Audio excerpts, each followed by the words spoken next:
Sweden, even though they have all of this help, their unemployment rate is about 7%. Their youth unemployment rate is about 21%. So it doesn't also mean that if you give more money, that you're effectively going to solve this problem in the long run.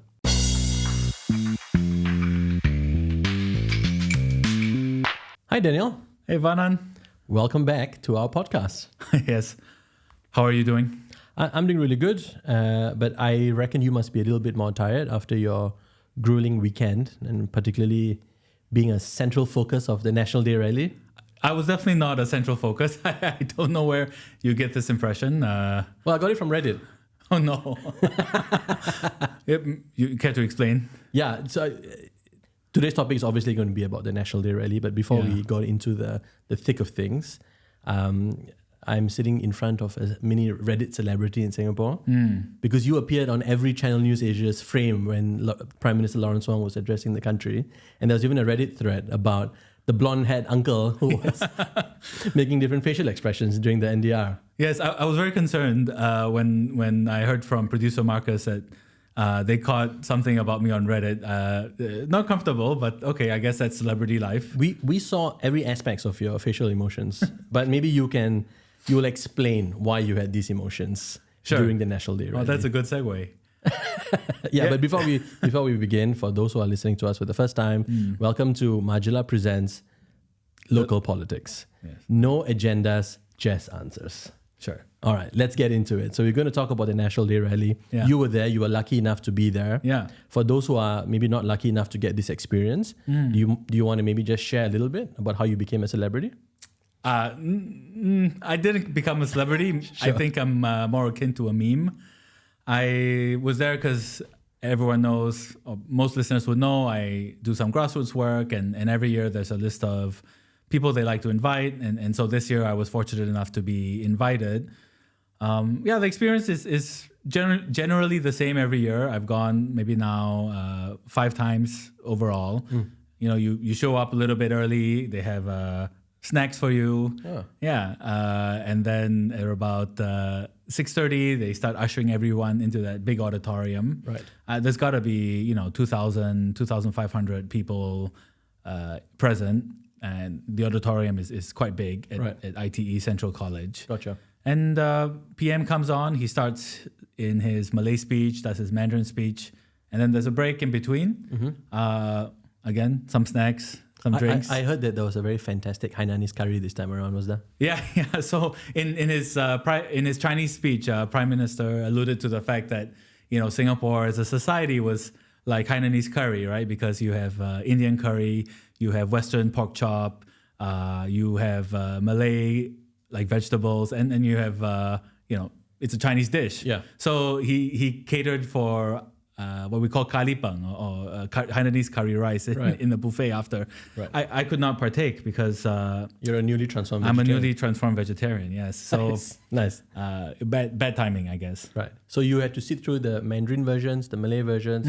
For the Tamil Indian listeners, there wasn't a Tamil Indian version, but you reminded me that there hasn't been, right? Basically. No, there's never been. Not that I know of. I don't think either Lee Kuan Yew, Goh Chok Tong, or Lee Hsien Loong ever spoke Tamil, but I stand to be corrected. Yes, it's not easy. I can vouch for that. Okay. And then you get to the main show, I suppose, right? The big one. Yeah. So not all the announcements are equally made, right? The most announcements come for the English one. Yeah. In the Malay and the Chinese speeches, they focus a bit more on community-specific issues. So I'm going to be honest, I have terrible eyesight, and the subtitles are quite small in the room. So it was a bit hard to really follow that part. But I think the general gist of it was that PM Wong was... Oh, wow. The general gist of it was that PM Wong was quite heartened and encouraged by a lot of the progress in the Malay Muslim community, especially in terms of more people getting better education and family bonds remaining quite tight. And then in the Chinese speech, he spoke at length about one of the core issues that the Chinese community is concerned about, which is the issue of language in Singapore. Right. Specifically, the level of proficiency in the language, which again, myself, I am not so good at. Right. I did not get an A1 in my Chinese language exams. That's okay. Prime Minister said we have to be better than that. So. Oh wow. Okay. Wow. But okay, that's really good. But for me, when I was listening to the National Day rally, I know we'll get into the thick of it. I thought the Prime Minister really, I think he felt the vibe of the audience. I think he grew in confidence throughout the speech. You were there. I mean, how many people were there? Was it a setting where you could easily kind of show some of your emotions? Could you feed on some of those things? Yeah, it was a really interesting speech because when you go for, when I've been before, it was with now SM Lee Hsien Loong. And I think everyone is quite excited to see him, but everyone is very comfortable and used to the fact that he will probably deliver quite a good speech, right? Yeah. People know him. He's been doing this for 20 years. But this year there was a bit more kind of anticipation, right? People have gotten to know PM Wong much better over the last 2 years. Of course, he's done so many engagements. Yeah. But this is the big moment. He's done budgets. Of course, people listen to that very carefully. Yeah. He spoke at last year's May Day rally a little bit, but that's more of a union-specific talk. But the National Day rally, this is where the big agenda for the next, not just the next year, but the next term or even the next 2-3 terms that comes through. Yeah. And there was that level of anticipation. And frankly, I was quite surprised how well he nailed it. Yeah. Again, everyone knows that I have a specific political leaning. I'm a party guy. But even I was like, oh, wow. I felt as the speech went on, even early on, the fact that he was able to deliver the speech so well, I think the opposition may be a bit more concerned about their chances next. Yeah, I think if I was the opposition, I would be, kind of wondering. So it sounds like the big takeaway was that everybody was maybe pleasantly surprised that he nailed and delivered such a fantastic first National Day rally speech. And you could feel it in the room. 2 years ago when we had our old podcast, even though on the list of episodes, it's probably just like 4 episodes ago, but it was 2 years ago. We did an episode when PM Lee was kind of anointed as the future 4G leader. And one of the things that I had said on that pod was, everyone knows that his policy chops are quite strong. Yeah. But the real test for him would be whether or not, from a political point of view, he could pull through. And I think, you've seen glimpses of his capability, especially in the last year. He's been on the ground a lot more. He's much more relatable to people than I think the Lawrence Wong of 10, 15 years ago would have expected to be. Mm-hmm. And that's really a credit to him. But this was his coming out party. And I think the confidence level that I have, with this leadership and this government, quite strong. And as a party cadre, also what he did last night, or what he did 3 nights ago, really cemented in me, the belief that he's the right guy. Yeah, I don't think I disagree with you. I'm not a party guy, but I also generally felt after watching him deliver his speech, I was very impressed. I thought he kind of nailed everything, theme by theme. I think there was a general kind of flow. I think it was very accepted by the average person. It was easy to understand, and it kind of, I think you resonated with a lot of what you said. I mean, for Singapore, let's do what we always do. The National Day rally is, maybe you can measure that up to the State of the Union address in the US, or maybe even the King's Speech now. But those kind of annual addresses, the general viewership is kind of weaning down a little bit. But for Singapore, this is still seen as a really important kind of event, right? Where you like you said, break down the big policy conversations for the year or even the next few years. So you were there. Let's talk a little bit about why he did so well, and maybe let's talk about some of the main priorities that he dished out in his speech. When I kind of was thinking back about the key elements, the key ingredients of a political speech like this, when I think about how he started the speech, that was a really, really strong starting point, because at no point did he kind of put himself as like a supreme being or a super leader of the pact. If you think about other world leaders, there are some former or current world leaders who enjoy the limelight quite a bit. And so he was really craftful in making sure that he acknowledged the people that had come before him. He was also very craftful to, put himself in a position that's much more closer to the listener. Yeah. So he said things like at the beginning, look, I may be the PM, but I am a fellow citizen and also a friend. Yeah. I'm here to serve you and our country, and I pledge to give my best to this endeavor. Yeah. And when he relates himself to the people, then, okay, the expectation is the rest of the speech, yeah, you better prove it. Yes. But at least people are then, okay, a bit more comfortable and open to hearing. And he nailed it well. And the rest of the speech and the policies that he announced really did actually address a lot of the new aspirations of a lot of younger voters.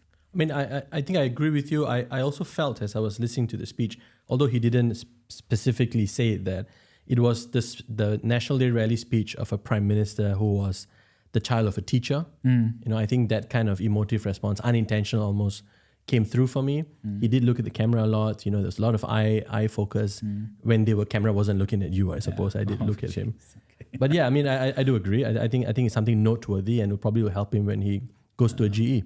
I love the photographs, of him as a child getting a bursary award from Goh Chok Tong, and then of him doing Kung Fu with SM Lee Hsien Loong. Yeah. And then, there's a really interesting photo, a full circle moment where he shows a photo of him helping Lee Hsien Loong prep for Lee Hsien Loong's first National Day rally speech back in 2004, when he was the private secretary. So he laid out the stakes of why it was important for him to kind of come out and find a new social compact. He came out, he said that, look, Singapore is small. There are many exogenous factors that could impact our way of life. He talked about the China-US war. He didn't talk too long about it, but he said this is a serious issue for us. Yeah. Sorry, not war, trade war or escalation of tensions.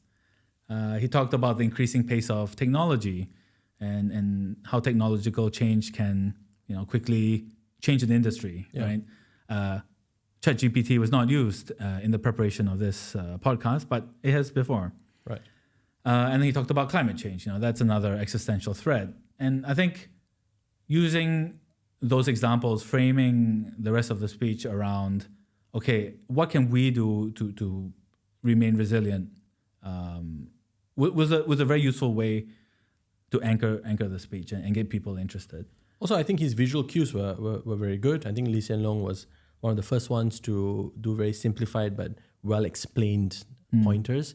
So if you look at what he did about, maybe we'll talk about this, some of the paternity and maternity leave, it was very clear, and there was even a video on the Kallang Life project. It's very easy for someone watching it to kind of connect to what he's saying. So I think, I would agree that was pretty good too. Yeah. Before we move on to the logos, I just wanted to ask you, he talked a lot about refreshing the social compact, right? And his whole, I guess, vision and his narrative around that is about, what has come out of Forward SG, multiple paths to success in Singapore. Of course, that in itself, without knowing the details, is a resonating, I guess, soundbite for many Singaporeans. How did you feel about that? Did you feel that was useful? I think so. I think when having been a civil servant, having kind of worked a little bit with the Forward SG, I was a little bit curious of what his findings were going to be. Sometimes, we have the habit of... You mean you haven't read the report? I have. Trust me.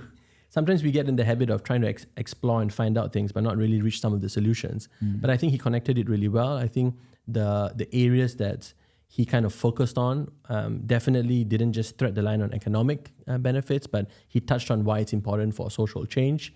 He touched on different aspects of social change, which I will talk about later on, because over time, when I was doing a bit of prep for this podcast, Today did a really good piece on how they covered thematically the differences in the National Day rallies from 1991 to 2023.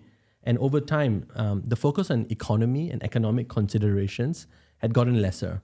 Yeah. Social cohesion, social progress, social markers, these things comes to light a little bit more. And in a country like Singapore, where we have diversity of race, voice, opinions, these are things that it can be quite difficult to talk about, particularly from a top senior leadership point of view. But I thought connecting it to his kind of Forward Singapore agenda and then linking it to some of the solutions he has given, I thought was quite good. Exactly. And speaking of the economy, that brings us to the logos part. So the logic, how he spoke to listeners' logic. And this is really about the 4 kind of key areas he demarcated as important policy areas to, for himself. So they are the economy, where he talked about, upscaling people a lot. He talked about the need for why, from his point of view, the economy growing is still important, right? Yeah. He mentioned very early on, it's not growth for growth's sake, right? Which is a very common argument that I think politically we hear, right? And from a negative point of view, when people use that as a negative connotation against the current government, it's that, they're only interested in growth because then you can make more money at the expense of blah, blah, blah, right? Yeah. Blah, blah, blah being people, Singaporeans or something. Yeah. And he made it very clear, it's not for growth's sake. It's because of all these exogenous factors, we need to have economic growth so that we have more opportunities for Singaporeans. Yeah.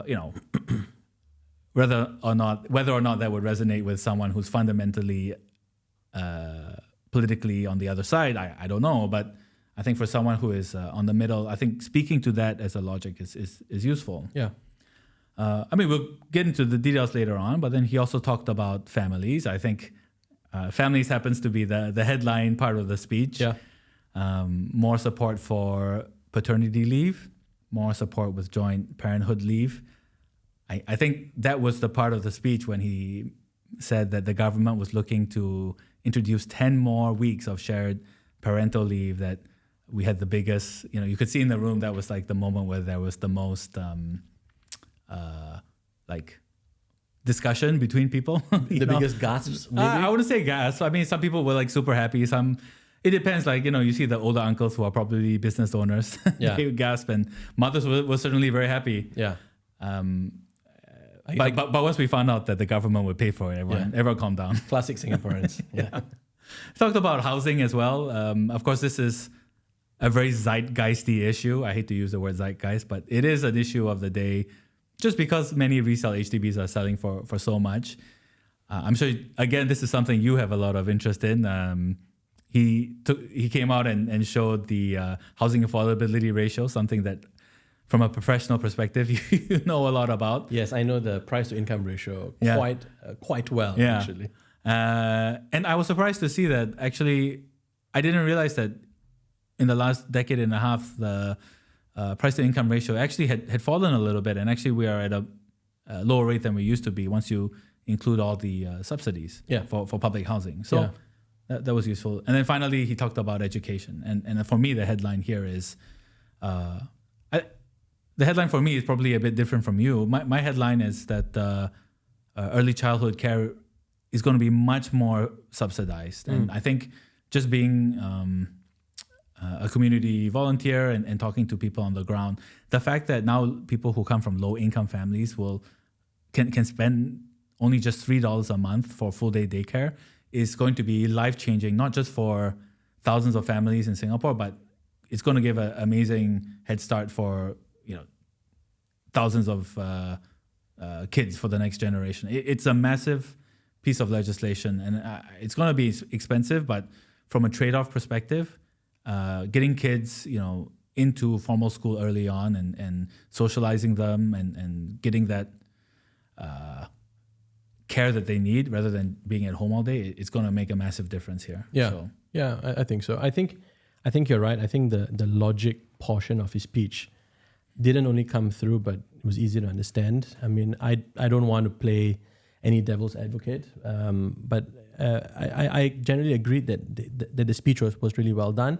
I did, just to, because you are a party guy and I have to make sure that we have an objective balance. Yes. I did look at Lee Hsien Loong's first National Day rally speech when he became Prime Minister. And I must say, there are a lot of similarities. You talked about pathos, logos, and ethos. And I'll just share a little bit. When Lee Hsien Loong first delivered his National Day rally, he thanked Goh Chok Tong. Yeah.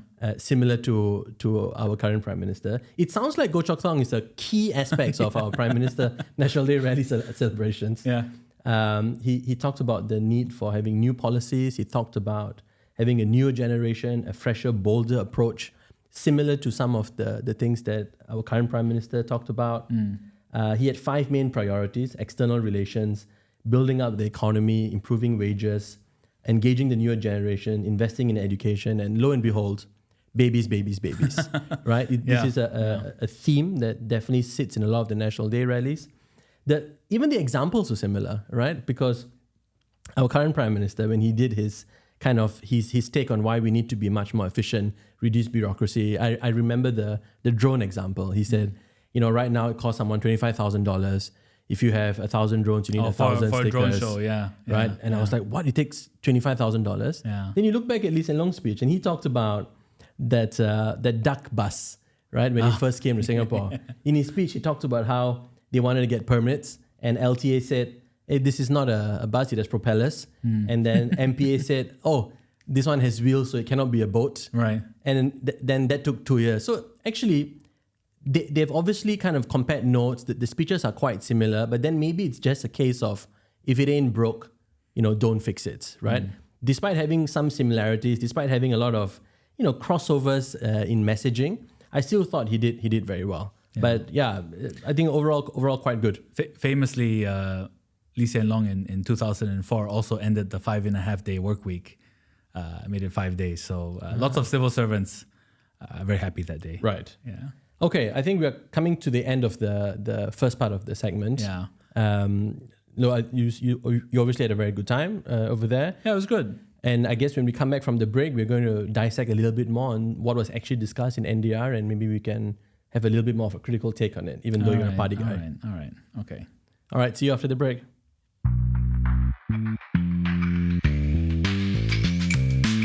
So welcome back. Look, in the break, I was informed by producer Marcus that maybe I've been too positive, right? And I need to balance back, my own personal views with the reality of some of the policies and the take that maybe the opposition might have about the rally. So, in the interest of fairness, I think there are a few policies that we wanted to look into a bit more deeply. And the first one is on maternity leave. And you were particularly interested in talking about the relationship between providing more incentives to families, young families, and TFR. Yeah. Yes. The total fertility rate for the those total fertility rate. Yeah. Yes, you're right. Welcome back from the break, by the way. You seem to have an enlightened break mode. I do want to talk about the shared parental leave. So what is it? For those who didn't pay attention to the NDR, basically, the Prime Minister said that currently men have 2 weeks with an additional 2 weeks, fathers. Yeah. And that 2 weeks will now be no longer additional, but mandatory. So fathers get 4 weeks. Yeah. Mothers already get 16 weeks. And on top of that, he has given 10 more weeks of shared parental leave. Yeah. Right. So all in all, if you calculate it, that'll be about 30 weeks. So that's 7.5 months. Yep. This is a significant upgrade, I suppose. As a country, we've been having these conversations a lot. As you know, Singapore has a very, very low TFR, which is the total fertility rate. For the first time in 2023, it fell below 1.0. Yeah. It reached 0.97, which is, I think, one of the lowest in the world out there. So this particular policy that he has talked about, I mean, you were there, did receive a lot of applause and plaudits and hoo-ha. That's like I said before the break, when he mentioned it, definitely different people in the room had different reactions. But I think the issue that I wanted to raise with you is, and now this is me being the devil's advocate, right? From a trade-offs perspective, how worth it is it to really spend this additional money, because the government is paying for the 10 weeks of additional shared leave. Yeah. How worth it is for the government to spend this money in order to kind of boost, maybe not by that much, a little bit of the fertility rate? Right. Because I think, IPS studies have come out to say that there are people who make decisions based on some of these issues. But there are also many, many Singaporeans who, both married and unmarried, who have just decided that they don't want to have children, right? Because that is not part of their life plan, and nothing that the government can do, can really force them to adjust. So what have you found in that regard? Generally, if you look at it from a policy point of view, you need a TFR, a total fertility rate of 2.1 to be a self-sustaining country. So right now we're at 0.9, so something had to be done, right? From Prime Minister Lee Hsien Loong's first National Day rally address, where he talked about this aging population, because if you look at a low TFR, it also generally means that we have a higher aging population. So there needs to be some kind of a balance. So what I found was that what is the opportunity cost of continuing to have a low total fertility rate, right? Right. Like you rightfully said, there have been studies in Singapore, either by the Institute of Policy Studies or by news agencies or even by governments, that ask people, what are the main reasons for not having children? So the first one was having high financial costs. This was done by the 2021 Marriage and Parenthood Survey by the National Population and Talent Division. The stress of child rearing, the inability to have a work-family balance, lack of good caregiving arrangements, and generally people who have had difficulty in conceiving because they have children when it's too old. Now, this is important when we start to dissect why this policy is useful, right? In order for me to at least understand why the government is spending, I was thinking about that very same question.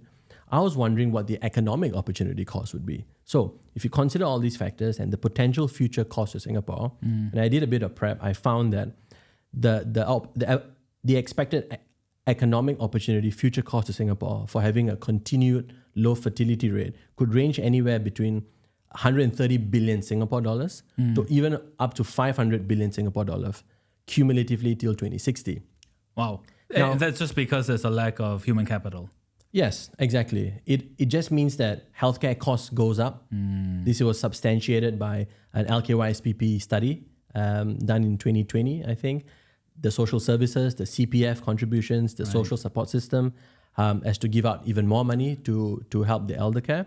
And generally, our economic growth and productivity goes down. And this is why the Ministry of Health, the budget at the Ministry of Health, is now the second biggest budget in Singapore, right? It only is second to MINDEF, and probably in time to come, it may surpass that just because of this increase in aging population younger people have to support. Exactly. So if you look at the additional 10 weeks or those paid leaves plus the 2 weeks, and if you factor that in, if you look at the amount of Singaporeans who actually have children annually, we did that kind of research. It's about 30 to 35,000 people have children annually.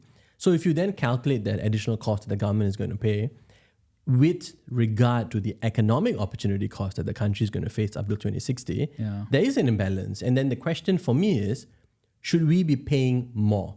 Is this enough? So you're saying it's not enough based on the opportunity cost of, Yeah, I mean, when you have to calculate the ROI on some of the policy decisions, I guess being a high income country, a country that has, access to growth in reserves, much more economic asset value that we can take out, and our voting population size of 2.8 million, per capita, can we be doing more? Yeah. I think that question did come up for me. I think it's interesting though, because on the flip side, you look at European, Scandinavian countries, EU countries, places that have definitely seen a lot of economic development, but also are much more socialist in terms of their family support. People take a year off, right, when they have childbirth. Yeah. The TFR there is below 2 as well. I think it's like 1.7 in Scandinavia. In a place like Poland that's done reasonably well over the last 2 decades, it's 1.3. And so in that sense, there is still a mindset shift that policies cannot really fix, which then brings us down to this other political lever that I think is very controversial as well. Like, to be able for us to really close that gap, we're going to have to look elsewhere as well, because generally developed cities have low TFRs. Yes. But unlike most other developed cities, Singapore is also a country. So we don't have people who can migrate from the countryside or from smaller cities to come in here and support that talent pool. We don't have that luxury. And I think at the end of the day, maybe this would move us to a TFR above 1, maybe 1.1, and there will be things that won't revolutionize, but there will be a percentage increase with different things. But we're still looking at having to bring people in. Yeah, and also we are a country with not much space as well, right? So the amount of population will affect the way we have density and how we consume some of those public goods and services. Yeah. So that's just something to I guess bear in mind. Yes, you're right. Some other countries have done very similar things by giving money, and the returns maybe not as much. I get reminded of, again, Lee Hsien Loong's first National Day rally speech when he talked about, actually, it's not about incentives, but rather about a value-based system for people or for Singaporeans to want to have children. I mean, how much of it can it be solved by just giving money, right? The question then is, if you're not giving enough, if you give too much, will the marginal rate of return actually increase? I'm not sure as well. Look, great. I think we need to move on to the other big topic that you wanted to discuss, because there is a lot of comparisons of this policy from around the world, which is that of, it's not quite unemployment insurance, but unemployment support. And the policy here is that people who are retrenched or have had to leave their jobs, the government will support them with up to $6,000 in financial support. Yeah. But that comes with certain criteria, right? There are 3 things that they have to do in order to qualify over a 6-month period. They need to go for job matching, job coaching, and they have to basically go for interviews, right? So training, training, yes. So this is something totally new to Singapore. PM Wong said that the reason why is they've looked at how other countries have done it before, and they find that there is, a misincentive very often in providing financial support to people who are out of work.